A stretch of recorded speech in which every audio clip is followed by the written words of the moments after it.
Railway aspirants के लिए एक नई खबर है, मैं आपको बता देता हूँ। ये जो रेलवे रिक्रूटमेंट बोर्ड है, इसने जो अभी टेक्नीशियन की वैकेंसी निकाली थी, उसके लिए एक इम्पॉर्टेंट अपडेट दी है। और वो ये है कि आपने अगर कोई एप्लीकेशन, जो हो सकता है बहुत सारे ऐसे बच्चे रहे जिन्होंने एप्लीकेशन फॉर्म अप्लाई करना रह गया हो, तो वो अप्लाई कर सकते हैं। क्यों, बता देता हूँ सारी बात। देखिए, इसमें क्या दिया गया है कि भाई अगर मान लेते हैं कि इस विंडो को अगर 15 दिन के लिए और ओपन कर दिया जाए और आपने फॉर्म अप्लाई नहीं किया था, तो आप अप्लाई कर पाएंगे। दूसरी बात, हो सकता है कई बच्चों ने अप्लाई कर दिया हो, तो उनके लिए भी इसके अंदर कुछ है, समझते हैं। देखिए, सबसे पहली बात तो ये विंडो 2 अक्टूबर से लेकर 16 अक्टूबर के बीच के लिए खुल रही है, यानी कि आज से ओपन हो चुकी है, 16 अक्टूबर तक के लिए ओपन है, ठीक है ना।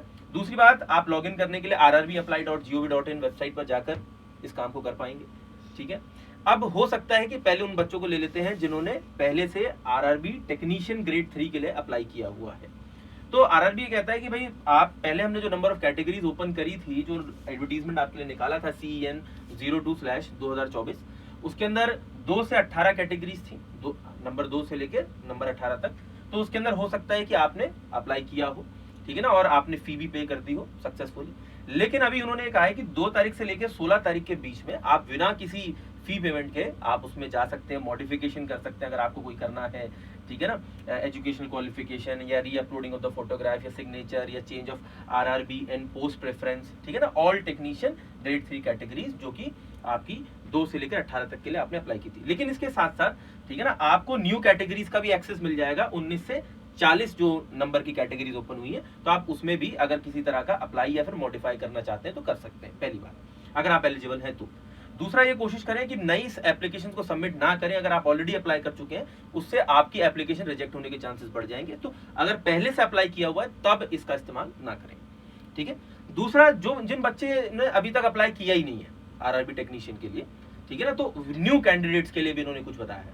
कहते हैं कि भाई देखिए, 2 से लेकर 40 कैटेगरी तक के लिए आप किसी में भी अप्लाई करना चाहें जिसमें आप एलिजिबल हैं, उसके लिए अप्लाई करिए।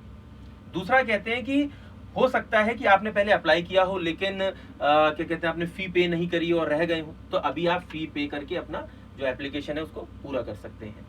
तीसरा, जो इन बच्चों ने पहले अप्लाई कर लिया था, ठीक है ना, कैटेगरी टेक्नीशियन ग्रेड 1 के लिए सिग्नल की जो वैकेंसी थी, ठीक है ना, बट उन्होंने टेक्नीशियन ग्रेड 3 के लिए अप्लाई नहीं किया, और वो अगर एलिजिबल है तो वो भी अप्लाई कर सकते हैं। तीसरा, कहते हैं कि candidates who have applied other CEN, ठीक है ना, तो 2024 में जो वैकेंसी निकली थी, वो हो सकता है कि आपने, हो सकता है कि भाई किसी और के लिए अप्लाई किया हुआ था, जैसे ऊपर हमारी बातचीत हुई कि 2 से 18 के बीच में, और आप जो नई कैटेगरीज ओपन हुई है, अगर उसमें आप अप्लाई करना चाहते हैं तो आप उसमें भी अप्लाई कर सकते हैं। फिर ये कहते हैं कि भाई देखिए, अगर यहाँ पर हम देखते हैं, new candidates can apply from 2 to 40 categories, किसी भी ग्रेड 3 की जो भी कैटेगरीज है उसमें आप अप्लाई करिए, ठीक है ना। और कहाँ जाकर अप्लाई करना है, rrbapply.gov.in पर जाके अप्लाई करना है, ठीक है।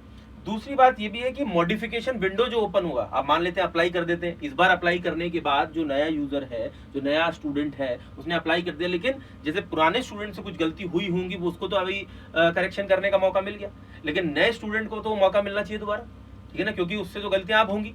तो 17 तारीख से लेकर 21 तारीख के बीच में करेक्शन या फिर मॉडिफिकेशन विंडो दोबारा ओपन होगी, ठीक है ना। लेकिन इसमें मॉडिफिकेशन के 250 रुपए लगेंगे ईच मॉडिफिकेशन के लिए।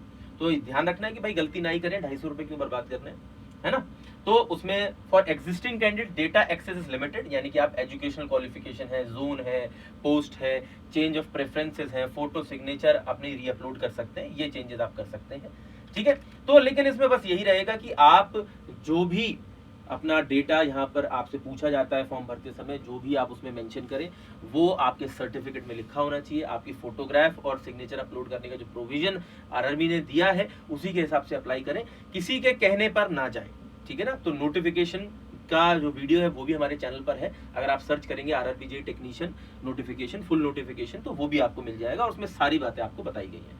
तब भी लगता है कि कोई कमी रह गई है, तो वीडियो के नीचे कमेंट कर सकते हैं, बता सकते हैं। मैं कोशिश करूंगा कि उस डाउट को किसी दूसरी वीडियो में आप लोगों के लिए क्लियर कर सकूं, ठीक है ना। और चैनल को जरूर सब्सक्राइब कर लीजिएगा, ताकि आपको रेगुलर अपडेट्स अगर इस तरह की और भी कुछ आती है तो वो मिलती रहे, ठीक है ना। और कोशिश करिए कि वीडियो को लाइक भी कर लीजिए, क्योंकि अगर आप वीडियो को लाइक करते हैं तो YouTube को ये संकेत जाता है कि ये इस तरह की वीडियोस आपके लिए काम की है, आप इनको, मतलब आपके लिए जरूरी है, आप इनको देखेंगे, ठीक है। तो इस तरह की वीडियोस का नोटिफिकेशन भी YouTube आपको भेजेगा, इसलिए वीडियो को लाइक भी करें, चैनल को सब्सक्राइब भी करें। धन्यवाद।